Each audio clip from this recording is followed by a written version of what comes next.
আমি কিভাবে কাটাবো?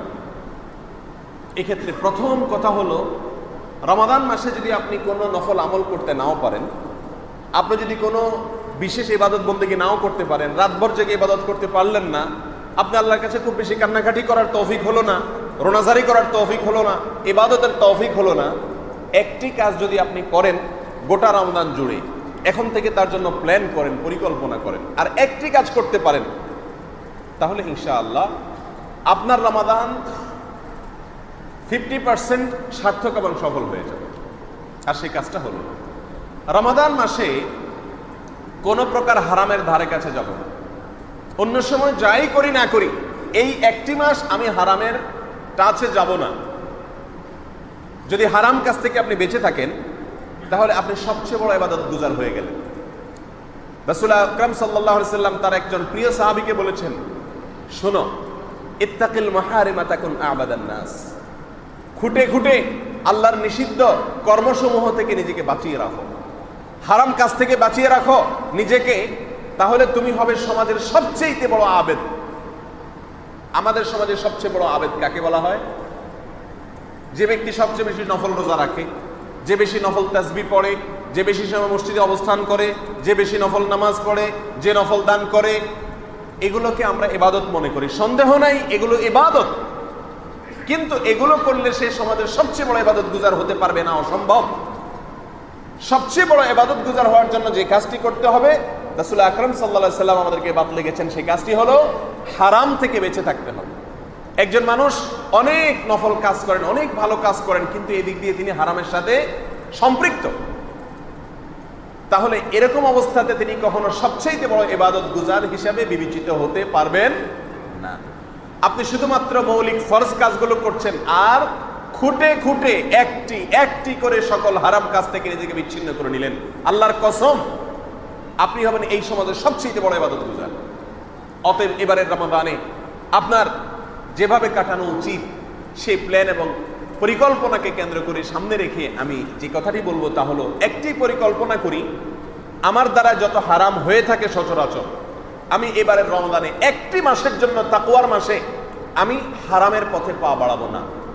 যেমন মুখ দিয়ে আমরা গীবত করি, মানুষের দোষ চর্চা করি তার পেছনে, না, এবারের রমাদানে আমি এই কাজটি করব না। এবং এখন থেকে তার জন্য রিহার্সেল করা, এখন থেকে রীতিমতো ট্রায়াল শুরু করা, যে আমি আমারে মুখ দিয়ে কারোর কোনো সমালোচনা করব না, কারোর পেছনে এমন কোনো কথা বলবো না যেটা তার সামনে বললে তিনি কষ্ট পান। প্রিয় ভাই আমার, প্রধানকে কেন্দ্র করে হারাম থেকে বাঁচার জন্য আমরা রীতিমতো তালিকা করতে হবে যে আমি কি কি হারাম কাজ সাধারণত করে থাকি। মুখ দিয়ে হারাম কাজ করে থাকি, গীবত করি, মুখ দিয়ে আরো হারাম কাজ করি, মানুষকে গালমন্দ করে থাকি, আরো যত কাজ আছে মুখ দিয়ে সেগুলো, আমার হাত দিয়ে যে সমস্ত গুনাহ করে থাকি সেগুলো, আর সবচেয়ে গণহারে যে গুনাহটি আমাদের সমাজে হয়ে থাকে তা হলো চোখের গুনাহ। হারাম জিনিস দেখা, সেটা টেলিভিশনের স্ক্রিনে হোক, মোবাইলের স্ক্রিনে হোক, অথবা অফলাইনে হোক, বাইরে হোক, রাস্তাঘাটে হোক, যেভাবেই হোক না কেন, পুরুষের জন্য পরনারীর দিকে দৃষ্টিপাত করা এটা হারাম।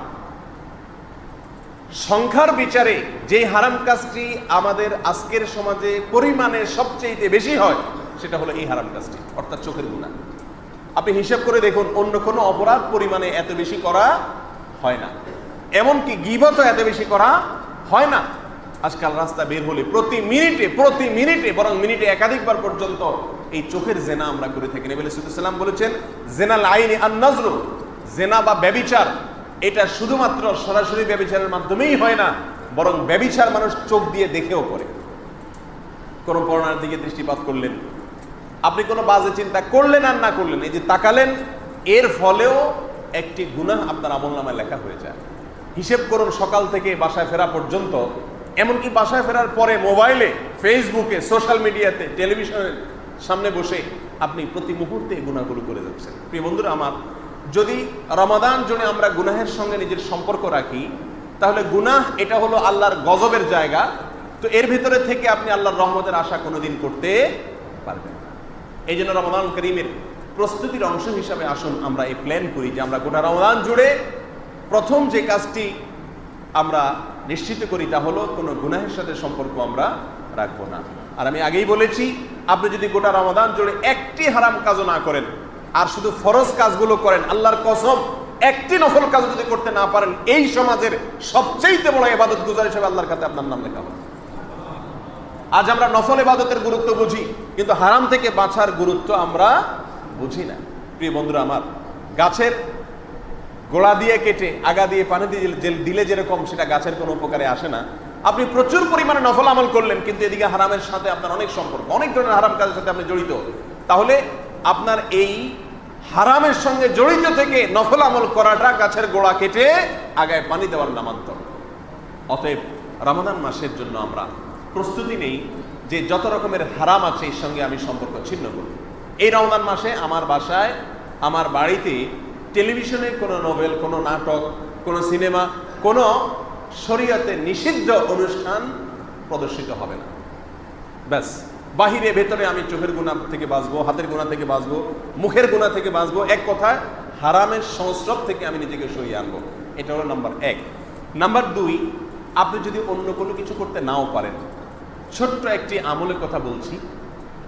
এই আমলটি করাটা আমাদের জন্য খুব সহজ, অথচ সবচেয়ে গুরুত্বপূর্ণ।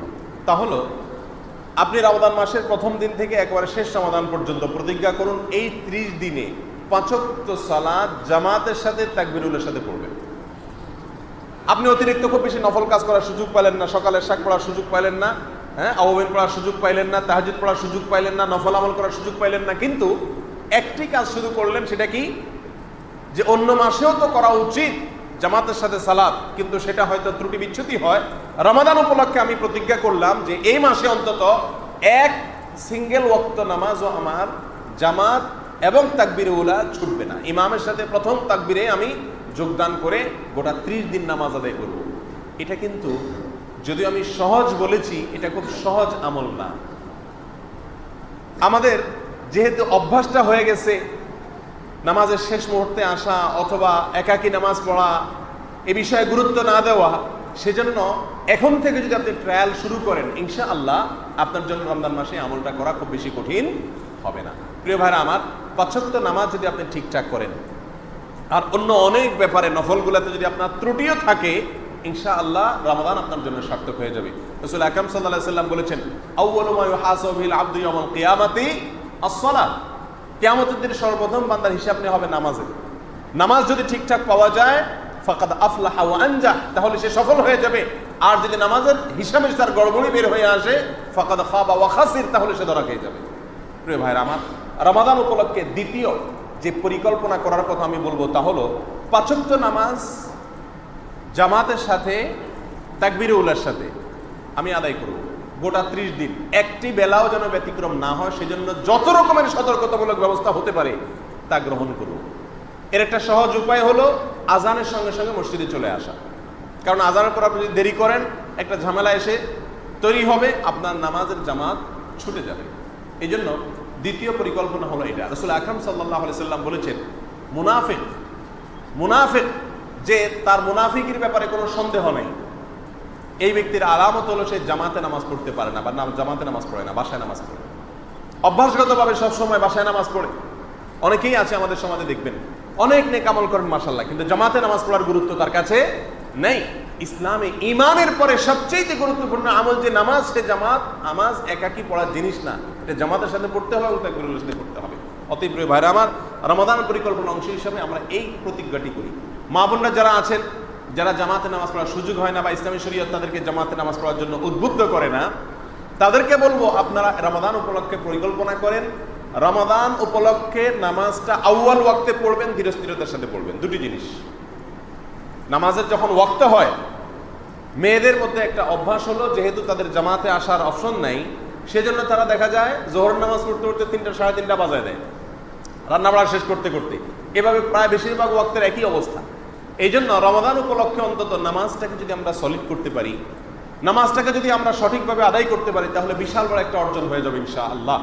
শর্টকাট ওয়েতে রমাদানকে সার্থক করার এই উপায়টা আমরা হাতছাড়া না করি। মা বোনরা প্রথম ওয়াক্তে নামাজ পড়বেন, ওয়াক্ত হওয়ার সঙ্গে সঙ্গে দেরি না করে।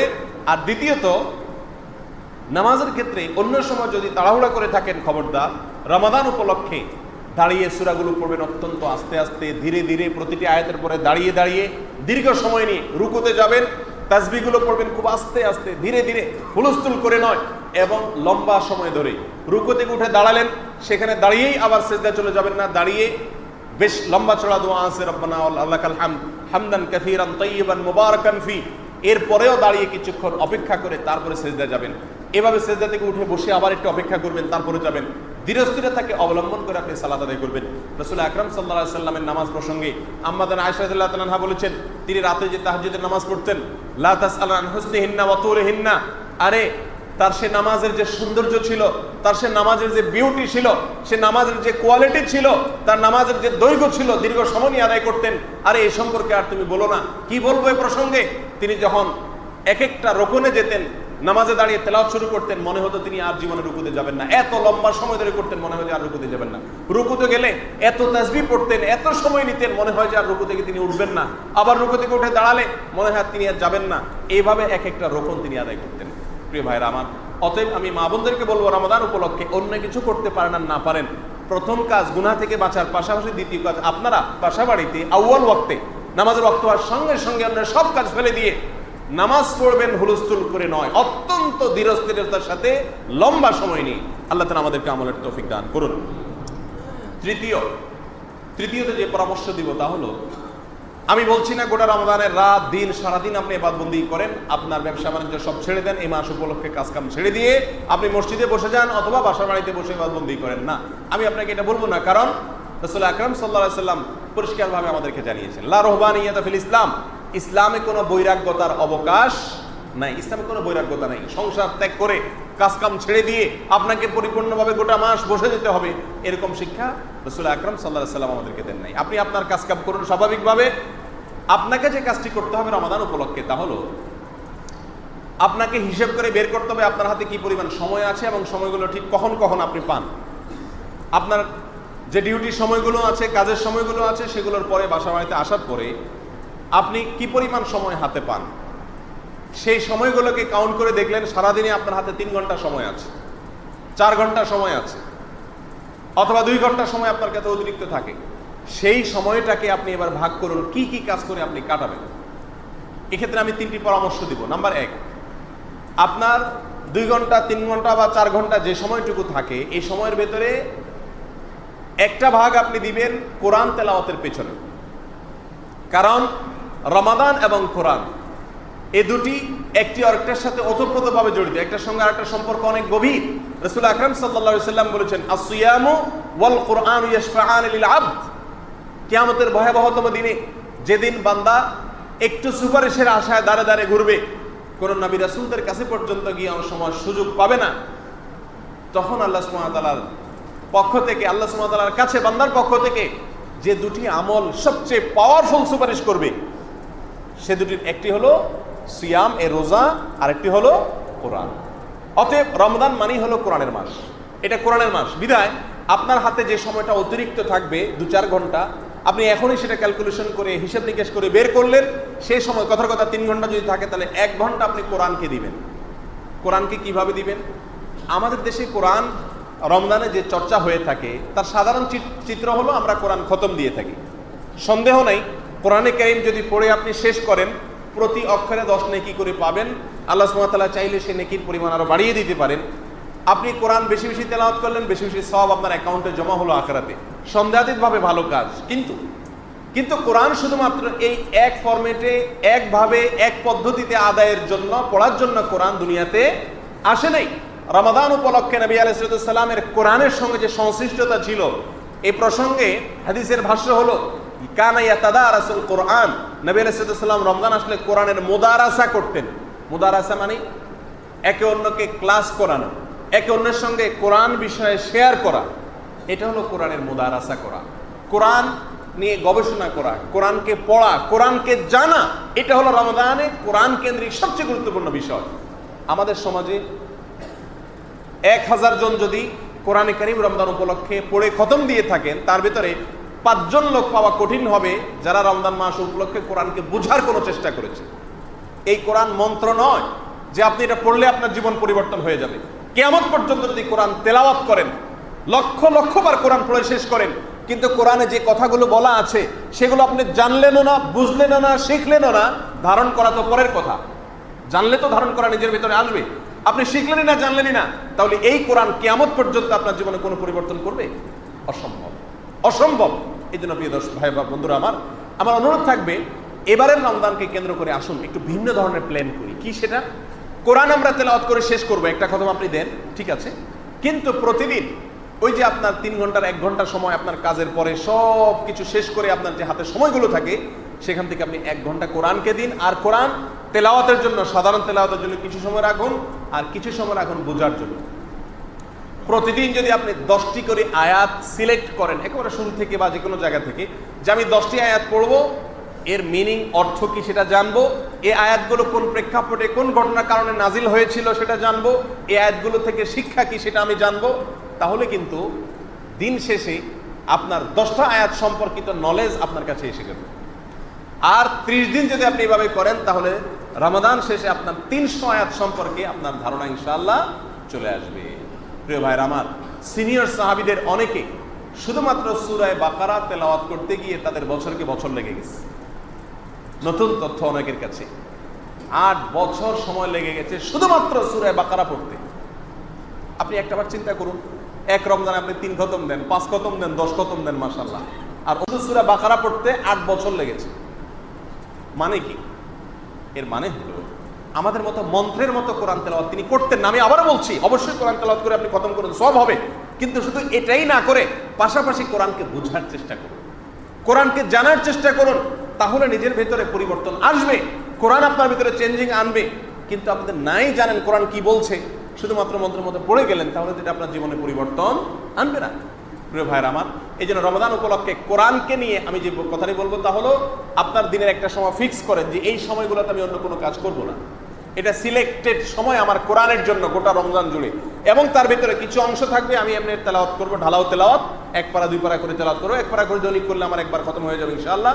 আর কিছু সময় থাকবে 10টি আয়াত, 20টি আয়াত, অথবা কমপক্ষে 5টি আয়াত, অথবা কমপক্ষে 1টি আয়াত হোক, প্রতিদিন আমি এটার অর্থ, ব্যাখ্যা, বিশ্লেষণ সহকারে পড়ব। আলহামদুলিল্লাহ, কোরআনে কারীমের অর্থ, ব্যাখ্যা, বিশ্লেষণ সহকারে বহু বাংলায় অথেন্টিক অনেক তাফসির গ্রন্থ পাওয়া যায়।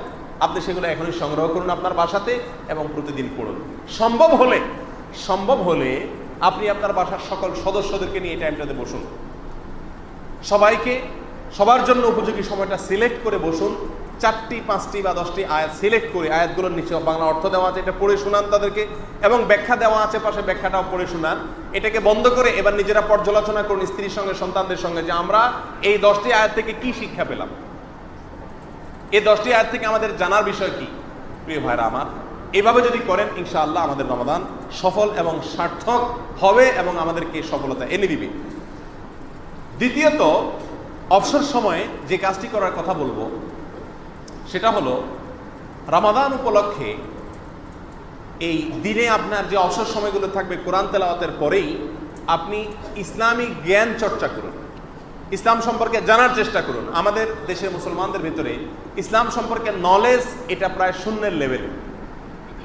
ইসলামের প্রতি আবেগ, ভালোবাসা, ভক্তির কোনো কমতি নেই আমাদের, কিন্তু যেটার কমতি আছে হলো ইসলামিক নলেজ।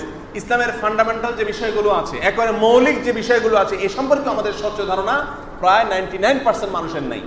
আর সেজন্য ইসলাম সম্পর্কে মৌলিক ধারণা পাওয়ার জন্য অনেকগুলো ভালো ভালো বই পুস্তক এখন বাজারে পাওয়া যায়, অনেক কিতাবপত্র পাওয়া যায়।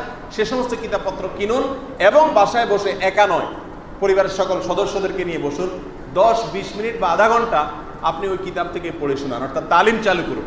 এর ফলে কি হবে? ইসলামিক নলেজে সমৃদ্ধ হবে আপনার গোটা পরিবার, এবং ইসলামিক নলেজ যত বাড়বে আপনার জন্য জান্নাতে যাওয়ার পথ তত সুগম হবে।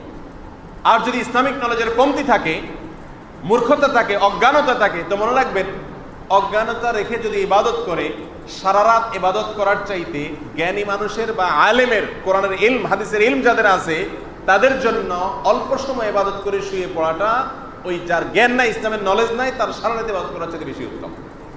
অতএব রমাদান মাস উপলক্ষে আমি অনুরোধ করব যে পরিকল্পনাটি করবেন অবসর সময়ে কোরআন তেলাওয়াতের পাশাপাশি, তা হলো তালিমের জন্য, ইসলামিক নলেজ অর্জন করার জন্য। একাকী পড়ুন অথবা পরিবারের সদস্যদেরকে নিয়ে পড়তে চেষ্টা করবেন ইনশাআল্লাহ।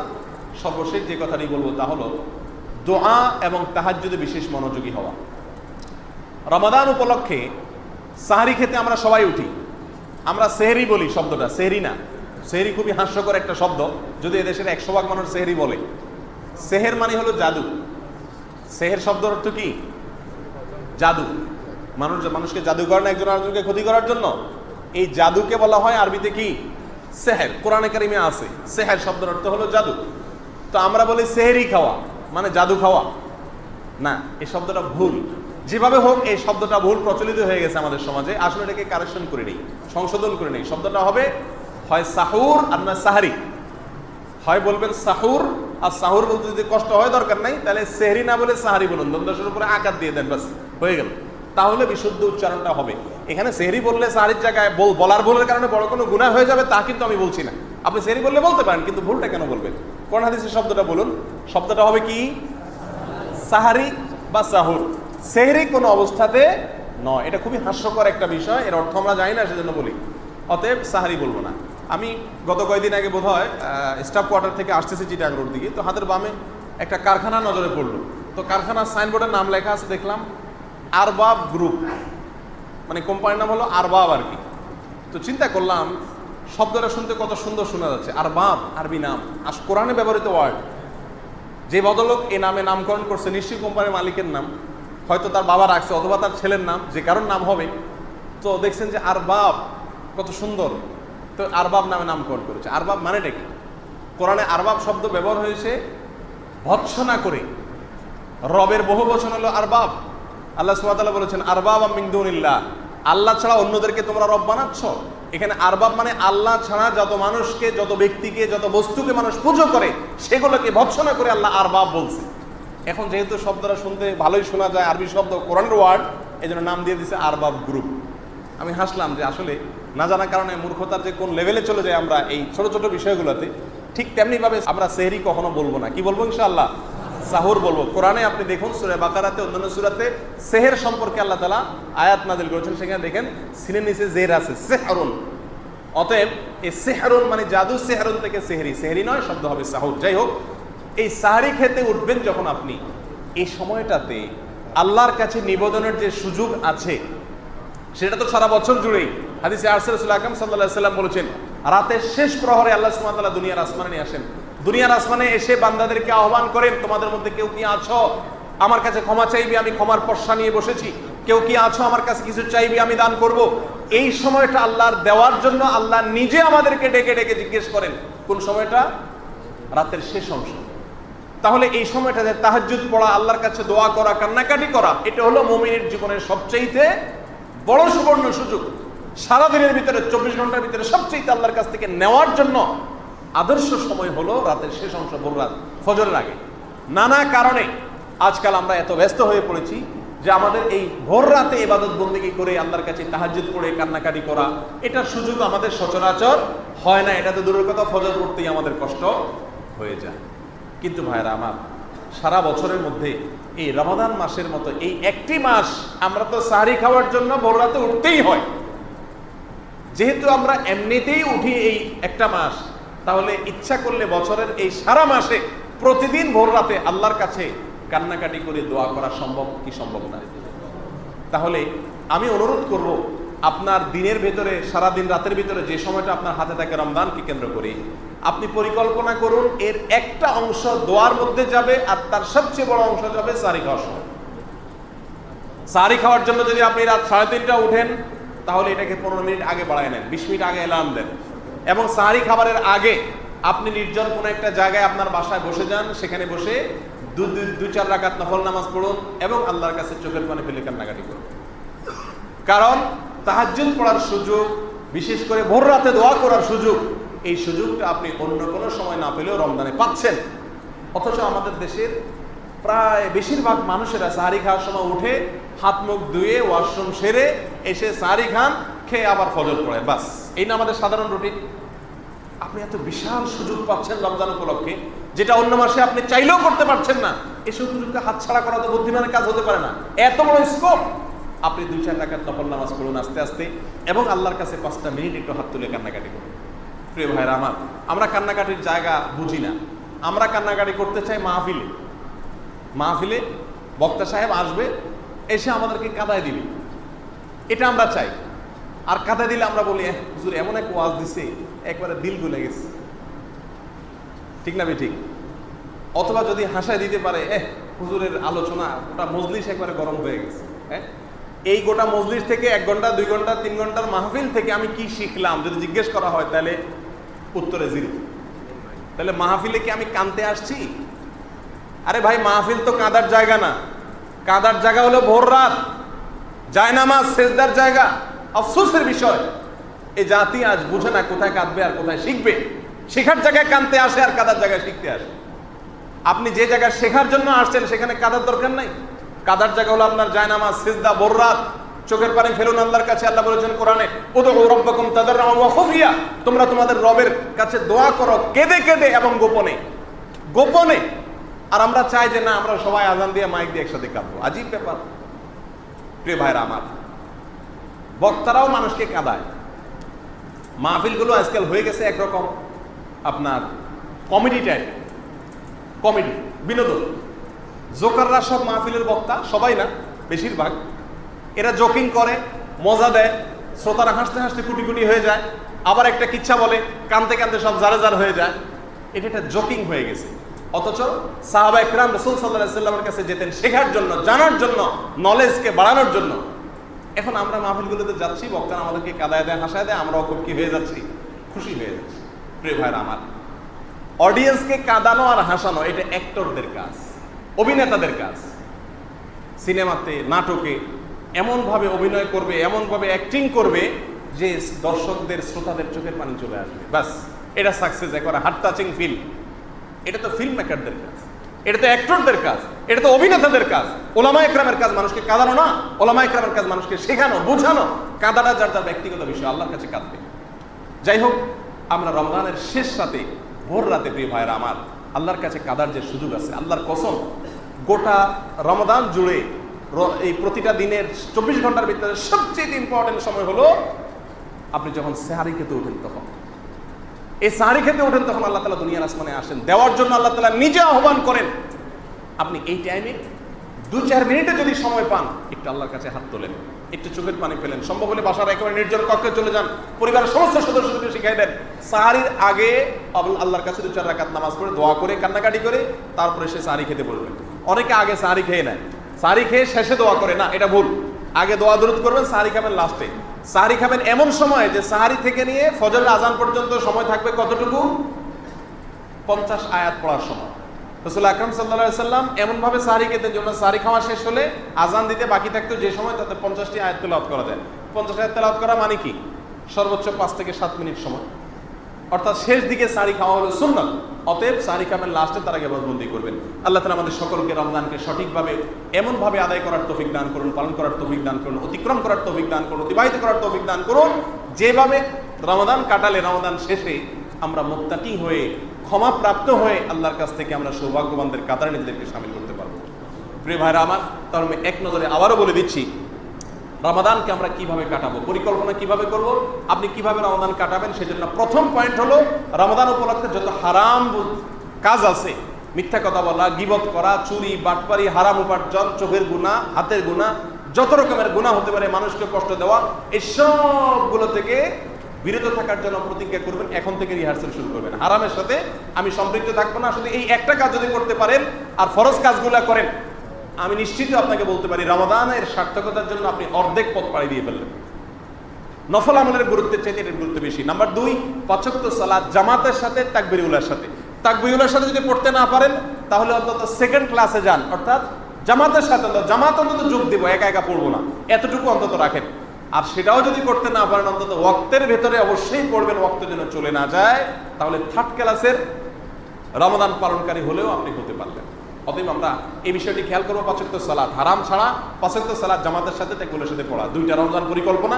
রমজান পরিকল্পনার তৃতীয় এবং সর্বশেষ কথা হলো, সারাদিনে আপনার সমস্ত দৈনন্দিন কাজের শেষে যেই সময়টুকু আপনার হাতে আসে, 2 ঘন্টা হোক, 3 ঘন্টা হোক, সেই সময়টাতে নাম্বার 1 কোরআন তেলাওয়াত করবেন আর কোরআন বুঝবেন, এই 2টা কাজ। নাম্বার 2 পরিবারকে ইসলাম শেখানোর জন্য, নিজে ইসলাম শেখার জন্য ওলামা একরামের সঙ্গে পরামর্শ করে ইসলামিক বই পুস্তক নিয়ে সেগুলো পড়বেন 1-2 পৃষ্ঠা এবং তাদেরকে বোঝাবেন, নিজে বুঝবেন, ইসলামিক নলেজ বাড়াবেন। নাম্বার 3, ভোর রাতে এবং দোয়ার যে অবসর সময়গুলো আছে সেগুলোতে আল্লাহর কাছে বিশেষভাবে দোয়া করবেন। এই 3টি কাজ যদি আপনি মোটামুটি করেন, ইনশাআল্লাহ বিদিনিল্লাহ আপনার রমাদান সফলভাবে সার্থক হবে। আল্লাহ তাআলা আমাদেরকে রমাদানকে সফল এবং সার্থক করার তৌফিক দান করুন। আর যে কাজগুলো রমজান উপলক্ষে আমরা করব না, এটা তো করণীয় গেল, কি করব না সংক্ষেপে এবং এক নজরে আমি বলে দিচ্ছি। নাম্বার 1, হারাম করব না, যেটা বলেছি।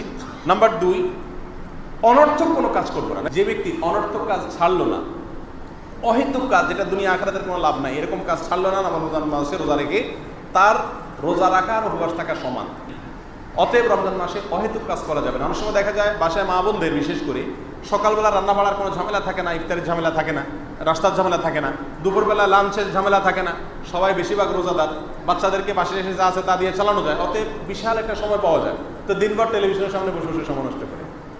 ছেলেদের ক্ষেত্রে দেখা যায় যে মোবাইল টিপতে টিপতে, এমনকি এটা মেয়েদের মধ্যেও আছে, সময় নষ্ট করে। আমরা সকলে জানি সূরা মুমিনুনের শুরুতে আল্লাহ তাআলা সফল মুমিনদের যে কয়েকটি বৈশিষ্ট্যের কথা বলেছেন, তার ভিতরে একটা হলো ওয়াল্লাযীনা হুম আনিল লাগবি মুরিদুন, যারা অহেতুক অনর্থক কাজ থেকে বেঁচে থাকে। রমজান উপলক্ষে আল্লাহর ওয়াস্তে অনর্থক কাজ করবেন না হারামের পরে। নাম্বার 3, মিথ্যা কথা বলা, মিথ্যা কাজ করা, স্পেশালি নবী সাল্লাল্লাহু আলাইহি ওয়াসাল্লাম এটা নিষেধ করেছেন রমজান উপলক্ষে। এটা যদি করেন রমজানের বরকত নষ্ট হবে। নাম্বার 4, ঝগড়াঝাটি করা। কেউ যদি আপনার সাথে ঝগড়া করে, অন্যায়ভাবে ঝগড়া করতে আসে, আপনি বলে দিন ফালিয়াকুল ইন্নী সাইম, ভাই আমি রোজাদার আছি। তাহলে ঝগড়া, মিথ্যা, অনর্থক কাজ, হারাম কাজ, এই 4টা জিনিস পরিহার করবো ইনশাআল্লাহ রমজান উপলক্ষে। যদি অ্যান্ড্রয়েড ফোনে সোশ্যাল মিডিয়াতে টিপাটিপি করা, স্ক্রল করার একটা বদভ্যাস থেকে থাকে, এডিকশন থেকে থাকে, রমজান উপলক্ষে এই অ্যাপসটা ডিলিট করে দিন। আমি অনেক ভালো ভালো মানুষকে দেখেছি রমজান উপলক্ষে তারা এই সমস্ত অ্যাপস মোবাইল থেকে ডিলিট করে দেন, যে 1 মাসের জন্য অন্তত আমি আমার জীবন থেকে বিচ্ছিন্ন করছি আল্লাহর নৈকট্য অর্জন করার জন্য। আল্লাহ তাআলা আমাদের সকলকে রমাদানকে সেভাবে কাটাবার তৌফিক দান করুন, যেভাবে কাটালে আমাদের সফলতা এবং সার্থকতা আসবে এবং দিন শেষে, মাস শেষে আমরা মুত্তাকি হতে পারবো। আল্লাহ তাআলা আমাদের সকলকে সেই তৌফিক দান করুন।